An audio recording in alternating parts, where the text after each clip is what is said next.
Hello guys, मैं Amit Tyagi. This is my first class on accountancy. ठीक है, तो now I will teach to you today company account. Company account, this is in the syllabus of CBSE। So let be start. तो पहले आज हम सबसे पहले यहाँ पर जो जानेंगे वो जानेंगे कि definition and characteristics of a company. कि कंपनी का डेफिनेशन, मीनिंग या उसकी करेक्टरिस्टिक्स क्या है। तो देखिए, मीनिंग की अगर हम बात करें, company is a voluntary association of a person who have come together for carrying on business and sharing the profits. Company क्या है? कंपनी एक वॉलेंट्री एसोसिएशन है जो अपनी इच्छा से बनाया जाता है। कुछ और ये एक कुछ लोगों का एक समूह होता है जो अपनी इच्छा से बनाया जाता है किसी भी बिजनेस को रन करने के लिए और उससे होने वाले प्रॉफिट को शेयर करने के लिए। This is the meaning of this line. Now अगर हम इसको डेफिनेशन के तौर पर पढ़ें, डेफिनेशन की फॉर्म में पढ़ें, तो देखिए, a company means a company is incorporated or registered under the Company Act 2013 or any previous Company Act। कोई भी कंपनी विदाउट रजिस्ट्रेशन वो एग्जिस्टेंस में आ ही नहीं सकती। ठीक है, तो कंपनी क्या है? कंपनी वो कंपनी है जो रजिस्टर्ड है किसी भी कंपनी एक्ट के थ्रू। मीन्स की कंपनी एक्ट 2013 या इससे पहले जो भी कंपनी एक्ट रहे होंगे, तो उनके थ्रू जितना भी इस तरह के ऑर्गेनाइजेशन रजिस्टर्ड हैं वो सब कंपनी कहलाते हैं। क्या कहलाते हैं? कंपनी। तो हम कह सकते हैं कंपनी का जो रजिस्ट्रेशन है वो क्या है? कंपलसरी है। ठीक है। नाउ नेक्स्ट डेफिनेशन का, a company is an artificial person created by law having separate entity। having separate entity, यहाँ पर हम इसको अंडरलाइन कर लेते हैं। having separate entity with a perpetual succession, with a perpetual succession and common seal, and common seal। Company क्या है? Company एक आर्टिफिशियल पर्सन है। क्या है? एक आर्टिफिशियल पर्सन है।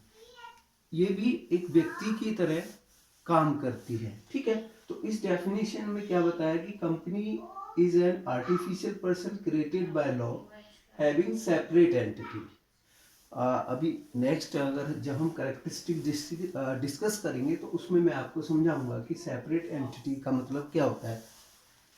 Separate entity with a perpetual succession and common seal means कि company क्या है? एक आर्टिफिशियल पर्सन है, एक ये नेचुरल ह्यूमन बीइंग की तरह खा पी नहीं सकती है, लेकिन बाकी सारे काम ये कर सकती है। ठीक है, सेपरेट एंटिटी होती है इसकी। सेपरेट एंटिटी का मतलब क्या होता है? इसकी पहचान इसके जो शेयर होल्डर्स होते हैं, इसके जो मेंबर्स होते हैं, उनसे अलग होती है। जैसे हम से फॉर एग्जांपल अगर हम जानते हैं तो टाटा की जो जितनी भी कंपनियां हैं, हम टाटा की कंपनियों को जानते हैं। ठीक है, साथ में हम ऐसा नहीं कि हम रतन टाटा जी को नहीं जानते, उनको भी जानते हैं। लेकिन जो कंपनियां हैं, जो ग्रुप, जो उनका जो बिजनेस एम्पायर है, हम उसको टाटा के ही नाम से जानते हैं। ठीक है, ठीक है, हम उसको टाटा के ही नाम से जानते हैं। ठीक है, तो कंपनी का जो एंटिटी होता है उसके जो शेयर होल्डर होते हैं, उसके जो ऑनर होते हैं, उनसे अलग होता है। ठीक है, रतन टाटा जी का अपना एंटिटी अलग है और उनकी कंपनियों का अपना एंटिटी अलग है। पहचान अपनी अलग अलग होती है। परपीचुअल सक्सीजन की बात करें, परपीचुअल सक्सीजन का मतलब होता है कि लोग आते रहते हैं, मीन्स मतलब कि शेयर होल्डर्स कंपनी में आते रहते हैं और जाते रहते हैं। कंपनी की एग्जिस्टेंस पर कोई भी फर्क नहीं पड़ता है। अब बात आती है कॉमन सील की बात आती है। कॉमन सील का मतलब होता है जिस तरह से एक नेचुरल पर्सन डॉक्यूमेंट पे साइन करता है, तो कंपनी तो वो पॉसिबल नहीं है कंपनी के केस में, क्योंकि कंपनी एक नेचुरल पर्सन तो नहीं है। तो उसकी जगह पर, सिग्नेचर की जगह पर, वो अपने स्टैम्प का इस्तेमाल वहाँ पर किया जाता है। ठीक है, now we will discuss characteristics of a company. कि कंपनी की कैरेक्टरिस्टिक्स क्या है, क्या विशेषताएं है कंपनी की, वो हम यहाँ पर वन बाय वन डिस्कस करने वाले हैं। तो वो क्या क्या है देखिएगा। Incorporation, a company must be registered और incorporated under the company act 2013 और एनी प्रीवियस कंपनी एक्ट। एक कंपनी का जो रजिस्ट्रेशन है वो कंपलसरी है। विदाउट रजिस्ट्रेशन कोई भी कंपनी एग्जिस्टेंस में नहीं आ सकती। और ये या तो करंट जो अभी कंपनी एक्ट 2013 के अकॉर्डिंग रजिस्ट्रेशन हो, या उससे प्रीवियस जो भी कंपनी एक्ट रहे हैं, से फॉर एग्जांपल कंपनी एक्ट 1956।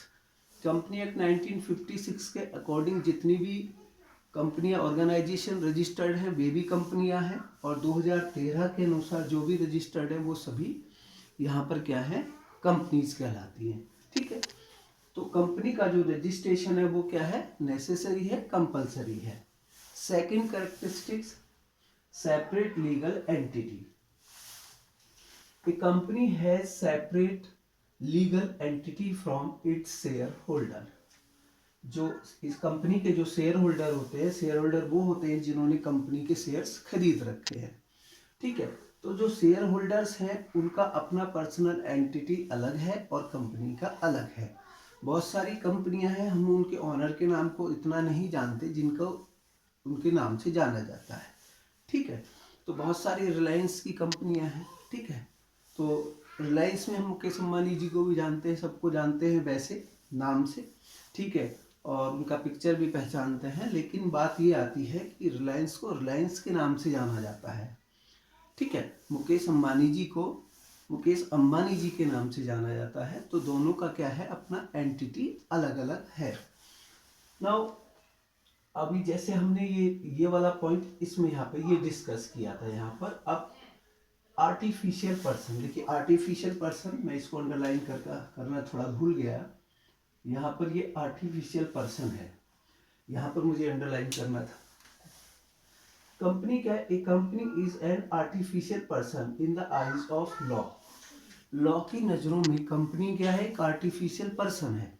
ठीक है, एक नेचुरल पर्सन नहीं है। ठीक है, एक नेचुरल पर्सन नहीं है, जो हम डिस्कस अभी कर चुके हैं। लेकिन उसके पीछे क्या है कि कुछ बच्चे सोच रहे होंगे कि सर आर्टिफिशियल पर्सन कैसे है।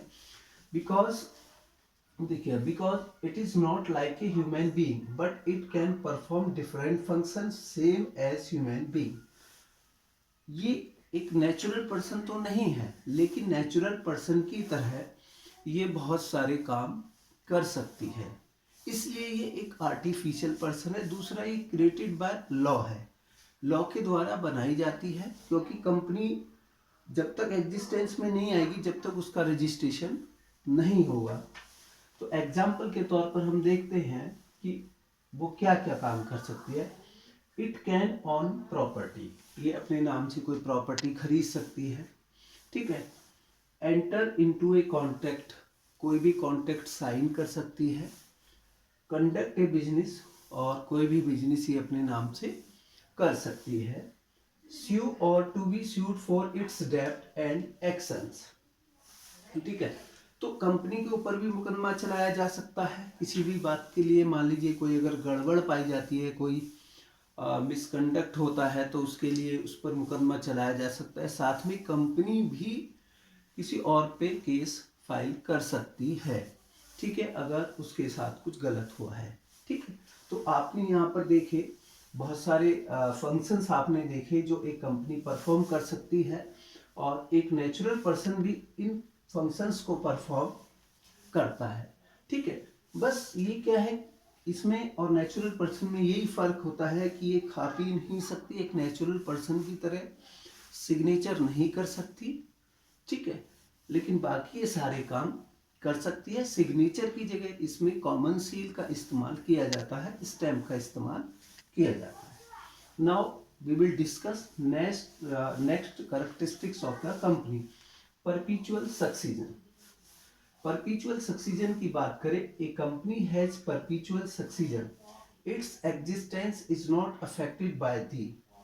ठीक है, देखिए होता क्या है कि हम जो बच्चे कॉमर्स बैकग्राउंड से हैं वो जानते होंगे, पार्टनरशिप उन्होंने पढ़ा होगा कि जो पार्टनरशिप होती है और जो उसमें पार्टनर्स होते हैं, ठीक है, तो पार्टनर्स के बिना कोई भी पार्टनरशिप जो है एग्जिस्टेंस में नहीं रह सकती।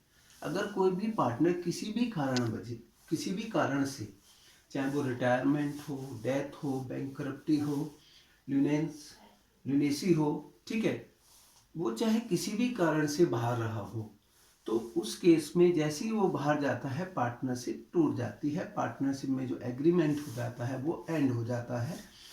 लेकिन कंपनी के केस में ऐसा संभव नहीं है।